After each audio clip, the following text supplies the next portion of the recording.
Ya, yang pasti melanjutkan apa yang sudah dimulai dari sebelumnya Pak Judin Amali, semua program seperti desain besar olahraga dan juga sentra pelayanan kepemudaan nasional. Dan juga ada 3 poin dari Pak Presiden. Yang satu, Pak Presiden ingin di agenda event SEA Games dan Asian Games kita memprioritaskan cabur-cabur yang memiliki potensi medali. Jadi harus efisien, tetapi kita mendapatkan hasil medali yang terbaik.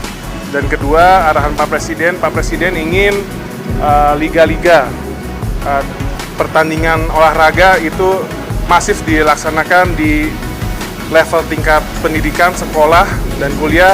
Dan juga untuk rakyat kita diminta untuk menggalakkan liga antar kampung. Dan ketiga, Pak Presiden sangat peduli dan ingin ekosistem sport industri Indonesia ini semakin maju dan semakin established. Dan untuk pemuda, Pak Presiden ingin pengembangan pemuda itu lebih kepada arah kewirausahaan dan juga profesionalitas. Dan dengan capaian indeks pembangunan pemudanya naik. Tapi ada satu sih kalau dari saya yang perlu dikurangin itu adalah berat badan saya yang pasti. Jadi kita mulai hari ini diet makin keras dan latihan makin keras.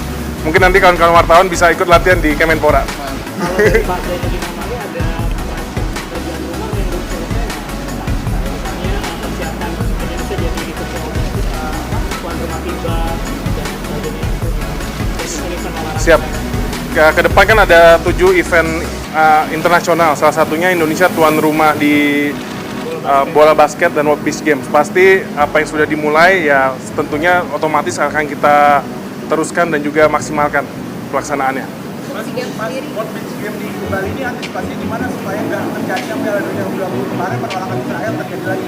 Ya, dengan melihat pengalaman kemarin U20 Israel ya pasti mulai per hari ini saya akan coba bicara ke seluruh stakeholder yang ada. Ya semoga kita bisa memastikan kelancaran jalannya dan juga menimbulkan titik temu lah.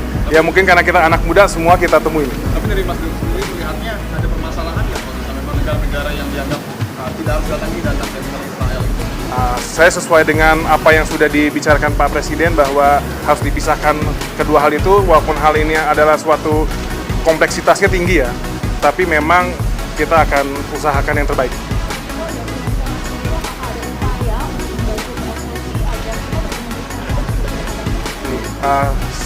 Pengetahuan saya mengkomunikasi dengan Ketum PSSI Pak Erick Thohir, sekarang lobby-lobby dan juga diskusi masih dijalankan.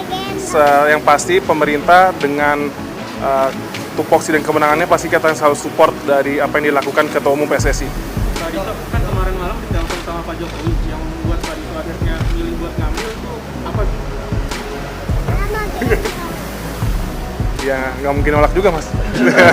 Apalagi ini kan untuk merah putih ya, untuk bangsa dan negara. Dan alhamdulillah apa yang saya diberikan ini adalah jabatan Kementerian Pemuda dan Olahraga. Saya sendiri berusia 32 tahun, lahir tahun 90. Jadi saya masih generasi milenial. Milenialnya bukan mentok di tengah-tengah. Jadi ini merupakan representasi dari generasi milenial dan juga bisa dibilang Gen Z ya. Jadi ini merupakan kesempatan yang saya terima kasih kepada Bapak Presiden Jokowi. Tapi ini beban berat bagi saya karena saya merupakan wakil dari generasi saya. Mas akan mundur dari RAS supaya nggak? Pastilah kan otomatis sebagai Menpora saya harus menaungi semua stakeholder. Jadi untuk tidak ada konflik of interest saya pasti akan mundur. Kapan Mas? Per hari ini. Sudah ngajuin ke Rafi? Sudah. Tanggapan terkait banyak yang menganggap Bapak ini masih terlalu muda untuk menjadi Menpora seperti apa? Ya semua akan bisa dijawab dengan kinerja dan juga apa yang saya akan berbuat di Kemenpora. Jadi saya tidak akan menjawab dengan kata-kata, tapi dengan aksi dan impact yang akan terjadi. Kawan-kawan wartawan semoga ya butuh dukungan kawan-kawan wartawan dan media, dukungan serta input-input. Yang pasti dengan saya yang masih muda ini, ya gunakanlah saya sebagai media untuk menyampaikan aspirasi dan juga keinginan rakyat muda. Dari tugas-tugas tadi yang sudah disampaikan Presiden kan waktunya sempit mas 1,5 tahun. Kira-kira optimis nggak dan ada strategi nggak untuk menjalankan semua yang disampaikan Presiden kita sudah ada perencanaan quick win-nya Pak. Jadi saya optimis. Memang ada yang quick win tapi ada yang juga kita ada yang beyond periode.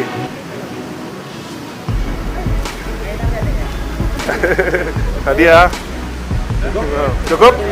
Makasih ya.